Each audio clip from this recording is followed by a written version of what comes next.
পশ্চিম বাংলায় এই যে মুসলমানদেরকে সেখানে নির্যাতন করা হচ্ছে, তাদের ভোটাধিকার কেড়ে নেওয়া হচ্ছে এবং নির্বাচনের পরেও সেখানে মুসলিম নির্যাতন হচ্ছে, মতুয়া দলিত সম্প্রদায় সংখ্যালঘু সম্প্রদায়ের উপর নির্যাতন করা হচ্ছে।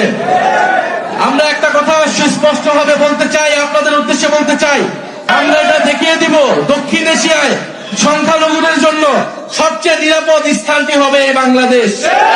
নাহিদুল ইসলামের কথাগুলো শুনে তাকে অনেকে মিথ্যাবাদী বলতে পারেন, তাই আমি ভিডিওর সাথে আরো একটা স্ক্রিন আমি তুলে দিলাম, এখন বড় পর্দায় দিয়ে দিলাম। তো দেখেন, এটা হচ্ছে ত্রিপুরায় একটা মসজিদের দৃশ্য। সেখানে মসজিদে ঢুকে নামাজ পড়ার অবস্থায় মুসলিমদেরকে বের করে দিচ্ছে, সে দেশে পুলিশ বাহিনী কিংবা গুন্ডা বাহিনী বলতে পারেন। এটা হচ্ছে বর্তমান ত্রিপুরার অবস্থা। সবাইকে দোয়া করবেন। আর যারা দাদা বাবুরা বলেন আমরা হিন্দুদেরকে নির্যাতন করি, সেটাও প্রমাণ তো আজ পর্যন্ত তোমরা দিতে পারো নাই। তো তোমাদের দেশের অবস্থা হচ্ছে এটাই, আমাদের মুসলিমরা তোমাদের দেশের নিরাপদ নয়, এটা হচ্ছে মেন কথা।